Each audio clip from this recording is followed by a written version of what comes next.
रहमतुल्लाह अलैह। इमाम बुखारी से भी पहले के बुज़ुर्ग हैं, इल्म हदीस के अंदर आपका बड़ा नाम है।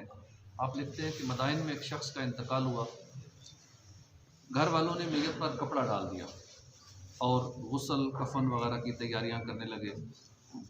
जो घर वाले मैयत के पास ही बैठे थे उनका कहना है कि हमने देखा अचानक कपड़े को हरकत हुई और मैयत के मुंह पर से कपड़ा हट गया। फिर वही शख्स जिसका इंतकाल हो चुका था वो बोलकर कहने लगा, मदाइन की मस्जिद में कुछ लोग हैं जो हज़रत अबू बकर और उमर रज़ी अल्लाह अन्हुमा को बुरा भला कहते हैं। वो फरिश्ते जो मेरी रूह कब्ज़ करने आए हैं वो उन लोगों पर लानत कर रहे हैं।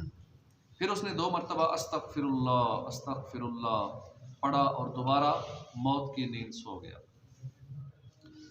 लानत का मतलब है कि अल्लाह की रहमत से दूरी और महरूमी।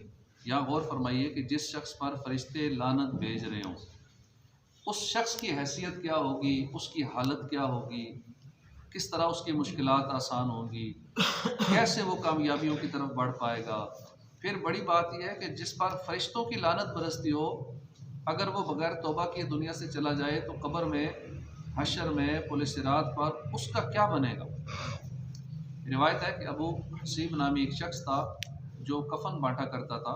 जब भी उसे खबर मिल जाती कि फ़लाँ जगह मैयत है और उसके घर वाले कफन ख़रीदने की इस्तात नहीं रखते तो ये शख्स उनके लिए कफन का अरेंजमेंट करता था, कफन का एहतमाम करता था। ये भी अच्छा काम है, नेक काम है। बहुत सारे लोग ऐसे भी होते हैं, माली हालात ऐसे हैं कि जो बेचारे कफन भी नहीं ले सकते अपने मरहूम के लिए। ऐसे भी सफ़ेद पोश लोग होते हैं और हमें भी अपने इर्द गिर्द नज़र रखनी चाहिए। जब कोई फौतगी हो जाए, जब कोई किसी के यहाँ मसला हो, और उससे अलावा भी, मसले के अलावा भी देखना चाहिए कि हमारे इर्द गिर्द हमारा कोई पड़ोसी भूखा तो नहीं सो रहा। और हैं ऐसे, शायद आपके इल्म में ना हो, ऐसे हैं, हमारे ही इर्द गिर्द रहने वाले हैं। कुछ लोग तो आके इजहार कर देते हैं।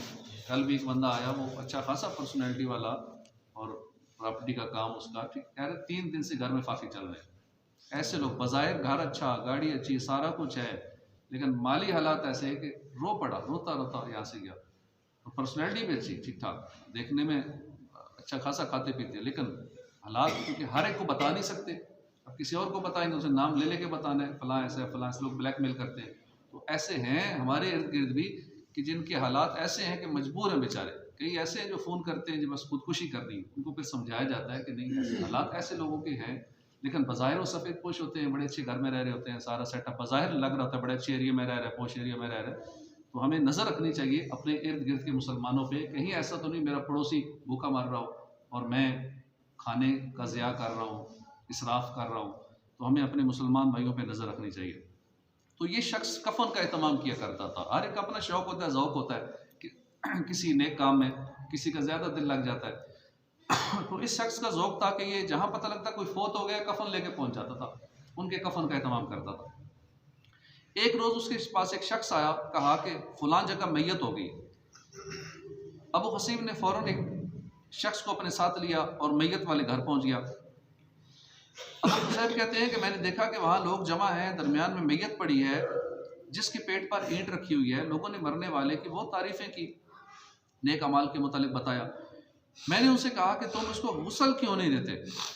बोले कि हमारे पास कफन नहीं है। फरमाते मैंने फ़ौरन अपने साथी को कफन लेने भेजा, इस शख्स को कब्र की तैयारी के लिए लगा दिया। अहले खाना गुस्ल के लिए पानी गर्म करने लगे और मैं मैयत के पास बैठ गया। हम अभी बैठे ही थे कि अचानक मुर्दा हरकत करने लगा।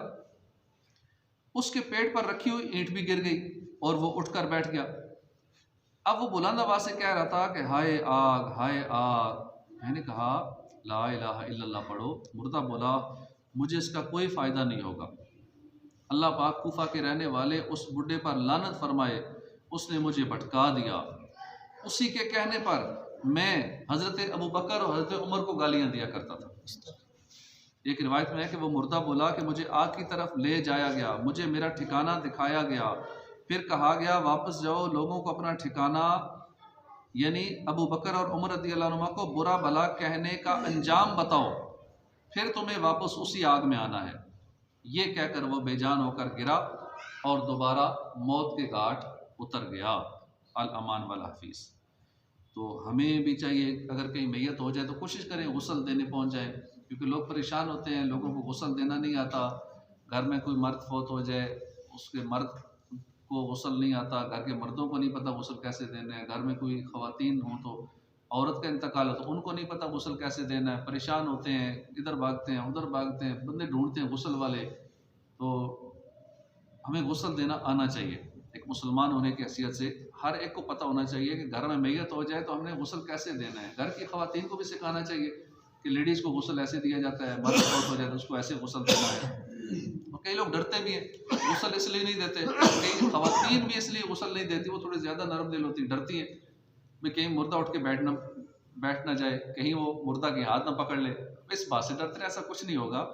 ये ऐसे वाक़यात जो हम सुनते रहते हैं ये कभी होते हैं, ऐसे रेयर केसेस होते हैं, सबक सिखाने के लिए होते हैं कि गुस्ताखों का अंजाम क्या है, सहाबा कराम के बारे में जो बुरा भला कहता है उसका अंजाम क्या है, सैयदना सिद्दीक़ अकबर और सैयदना फ़ारूक आज़म के बारे में जो इस तरह का बकवास करता है, गालियाँ देता है, उसका आखिरत का अंजाम क्या है।